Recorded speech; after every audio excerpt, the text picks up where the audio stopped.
سلام حبيبتي الغاليات. فيديو جديد وقصة جديدة مع حياة. أنا هي اللي تزوجت وما كتبوش لي الوليدات، ولكن الله كبير عنده كل خير. نبداو القصة على بركة الله. أنا رباب، عمري حاليا 40 سنة، وجيت اليوم نعاود لكم قصتي وما جرى فيها. غادي نبداها لكم من الأول ديالها. منين عقلت على راسي بابا تاجر كبير وداير سميتو في السوق، وكل شي كيضرب لي ألف حساب. أما ماما محامية كبيرة، وبقوة الصرامة اللي في خدمتها ما كانش كتحك في راسها. وعندي أخ واحد وكبر مني ب5 سنين، وأنا هي الصغيرة. كبرت مع جداتي، ومنين جا وقت الدراسة ديالي عاد جيت لدارنا، يعني دار والديا.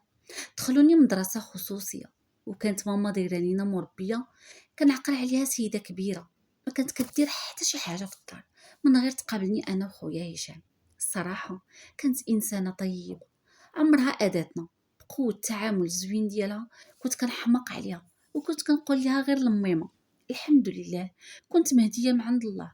دوزت الطفوله ديالي مزيان، واخا كان عندي نقص كبير من جهه الاهل ديالي، حيت حتى انا ما كرهتش نجي من المدرسه نلقى ماما كتسناني، ولا منين كيتجمعوا الاباء والاولياء وامهات في المدرسه ما كنكرهش يجيو حتى والديا.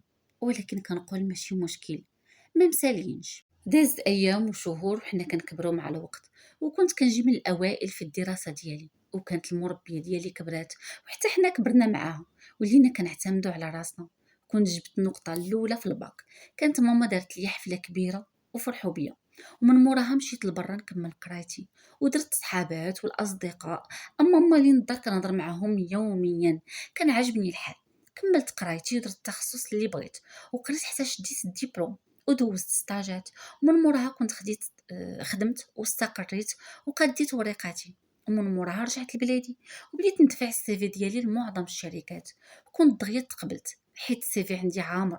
وانتم راكم عارفين اللي قرا ودار ستاجات خارج البلاد منين كيدخل لبلادو دغيا كيلقى الخدمه. المهم بديت الخدمه، واخا بابا ما كانش باغيني نخدم حتى في شي بلاصه كان باغيني نخدم معاه، ولكن منين شافني خدمت وعجبني الحال سكت وخلاني. وبديت كنتعرف على الناس اللي خدامه معاهم ودرت الاصدقاء، وتم تعرفت على زماني زوجي قرة عيني. كان راجل ونص، الصراحة كان إنسان طيب وخلوق. تعرفنا على بعضياتنا، دام التعارف ديالنا لمدة عام. طول هاد المدة كان محترمني، وكنا كنحماقوا على بعضياتنا، واتفقنا امتى غادي يجيب الأهل ديالو ونديرو الخطوبة الرسمية. وفعلا كان مشاو صراح الأهل ديالو بعلاقتنا وباللي باغيني للزواج. أمو ما قبلاتش، وقالت لي منين باغي تزوج خذ لك شي وحده من عندنا ولا بنت خالتك، اما تاخذ وحده ما كنعرفوهاش لا ثم لا. هو خلاهم ورجع، حيت هو من العروبيه وهو الوحيد اللي في خوتو قرا وخدم في المدينه. كون راسو وعاون حتى دارهم، صلح ليهم الدار وفرشها ليهم وقاد ليهم كل شيء، لانهم كانوا ساكنين في العروبيه وكانوا متاخرين لا ما لا ضو، وقاد ليهم كل شيء. ومنين ما قبلوش ليه هز راسو ورجع بحاله. ومنين سولته قال لي خاصهم غير شويه ديال الوقت عاد يجيو. انا صراحه ما حكرتش، ومن بعد عاد عرفت اش كاين. منين شافوه ميك عليهم عيطت لامو وقالت لي انا موافقه عليها. سيد طار بالفرحه. من بعد قال لي علمي داركم باش نجيو. مشيت عند ماما قلتها ليها، ما عكساتش ليا. جا بابا قالتها ليه وقال ليها مرحبا بهم، وفعلا كانوا جاو وكبروا بيا وحتى حنا كبرنا بيهم. وخلاص منين دخلوا للفيلا، فيلا كبيره وقداش غير الفراش كي داير. انا ماما ذواقه وكلشي مسقماه بيديها. المهم الناس منين دخلوا حلوا فمهم ما شدوه وبقاو غير كيدوروا في عينيهم. اما ماما واقفه على كلشي بيديها، واخا كانت خيطير كانت واقفه على يديهم هرازو. كلشي داز مزيان، واتفقوا امتى ضرب الصداق وامتى العرس. حددوا الوقت ومن موراها بدينا في التوجد. كلشي داز مزيان حتى جا النهار اللي درنا فيه العقد، ودرنا واحد العراسيه ولا في الاحلام. كان عرس اسطوري، كلشي حل فمو من كبيرهم لصغيرهم. وهزني راجلي وسافرنا، دوزنا احسن شهر العسل. من موراها رجعنا لحياتنا الطبيعيه. سكنت بوحدي لان عجوزتي كانت ساكنه في العروبيه. المهم رجعت لخدمتي وحاولت نتاقلم مع الزواج، والحمد لله ولفت، وكانت حياتي الحمد لله غدا مزيان.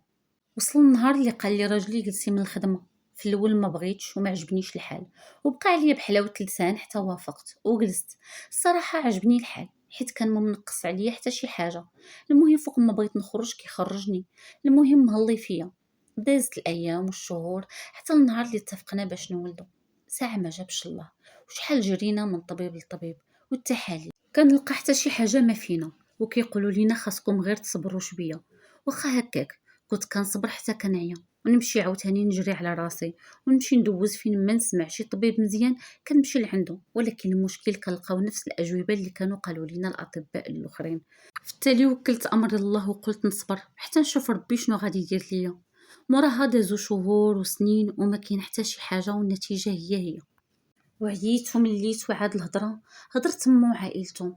علاش ما بغيناهاش؟ ولو كانت لاله ومولاتي كون جات لك ولد ولا بنت، بحال تقول انا شاده الولاد بيديا.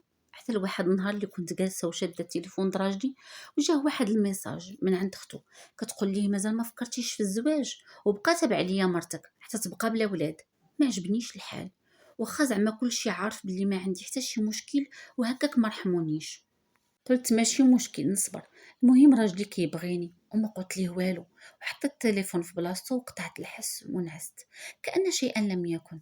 وبقيت هكذاك حتى جا العيد، ومشينا للعربيه عند امو. وفي الصراحه دوزو عليا العذاب، واللي حطيت عليها يدي كيقولوا لي ماشي هكا كتصايب، واللي صوتها ما كتعجبهمش، والا نتشقيت معاهم كيقولوا لي ما كتعرفيش. شفت حتى عييت جلست، قلت انا اصلا ما كنعرفش حتى حاجه، اللهم نجلس حسن، علاش غادي نبقى واقفه. دوزنا داك العيد ورجعنا بحالنا. ومن تما في الطلعه ونزله كيغوتوا وكثروا المشاكل على ود الولاد، حتى النهار اللي جات العجوزه وبنتها وقالت لي لا ما قادراش تولدي لولدي خليه يتزوج. خلاوني غير مصدومه، ما عرفت ما نقول ليهم. وعطاتها غير البكا حتى جا الراجل وقال لمو انا ما غاديش نتزوج، انا غادي نتسنى الله حتى يدير لي الفرج من عنده. وغوتت امو حتى عيات، وقال لهم انا راضي بقسم الله. ومشاو منفوخين وما عجبهمش الحال. مع المده بداو كيقنعوه، ولا كيسكت. تما عرفتوا انه وافق، ولا بدا كيستوعب. المهم كل مره كيصيفطوا ليه تصويره في شكل. وشفت حتى عييت وقلت لي راه عندهم الحق، خاصك تزوج ودير وليداتك. قال لي وانتي؟ قلت لي انا غادي نكمل حياتي وغادي نكمل منين وقفت.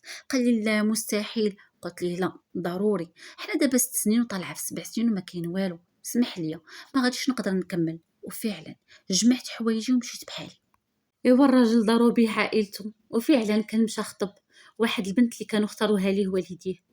ومشاو خطبوها، ومع كانوا مزروبين قرروا كل شيء دقه واحده وفي اقرب وقت. وانا في ذاك الوقت مشيت رفعت الدعوه ديال الطلاق. السيد غير وصلته الدعوه وبغى يحماق، وانا مستحيل نتراجع. وفعلا كنت سمحت ليه في حقوقي وكل شيء وطلقت منه. ومن موراها رجعت لحياتي الطبيعيه، وكنت شديت الخدمه ديال الوالد، واموري كانت مزيانه. اما طليقي تزوج وعرس مع راسو بالمراه اللي بغاوها ليه عائلته. وانا شحال ديال الخطاب جاوني وانا اللي ما بغيتش. كنقول ما نتسرعش، بلاتي شويه حتى يجي الراجل المناسب.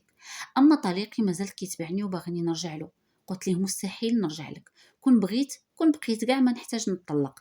المهم بقيت حتى لواحد النهار اللي كان جا فيه واحد الكليان كنت عجبته بزاف، ولصقني لصقه وما طلقني حتى عطاتو النمره. ومن تما تعرفنا على بعضياتنا، وفي الصراحه ارتحيت ليه وعجبني الحال وعجبتني عقليته. ما دوزناش بزاف حتى جا قال لي ابنت الناس انا بغيتك الحلال. عاودت ليه كل شيء اللي داز عليا من الاول حتى للتالي. وفعلا كان جا وجاب عائلته اللي كانت الام ديالو وخوه الكبير. اما باه كان ميت الله يرحمه. درنا الخطوبه الكبيره، ومن موراها درنا العرس. واخا ما كنتش باغا، ولكن كان ما عمرو تزوج وبغى يفرح براسو، ماشي بحالي انا. الحمد لله طلع ولد الناس الله يعمرها دار، ودابا عايشه معاه احسن ايام في حياتي. واخا كنعرف انني ما كنولدش وكان قابل. الحمد لله ربي كبير. صدقت ولدت معاه 2 وليدات، بنيته وليد كيحماقوا عليهم عائلتي، خصوصا ماما ما مخليانيش نربيهم انا بقوه، ما كانت محرومه من الاولاد. حتى هي تحرمات معايا، ولكن الحمد لله. حمدتك يا ربي وشكرتك على النعمه اللي عطاتيني. بالصراحه الانسان ما يقنطش من رحمه الله، لان رحمه الله واسعه، وضروري ما يجي واحد الوقت ويكون الفرج، حيت من بعد كل ضيق عنده الفرج ديالو. اللهم لك الحمد. اجي لهنا وصلتي حتى لنهايه الفيديو ما درتيش لايك، يلا ديري اللايك وتابوناي معنا، وخليونا نكبروا لهكا العائله.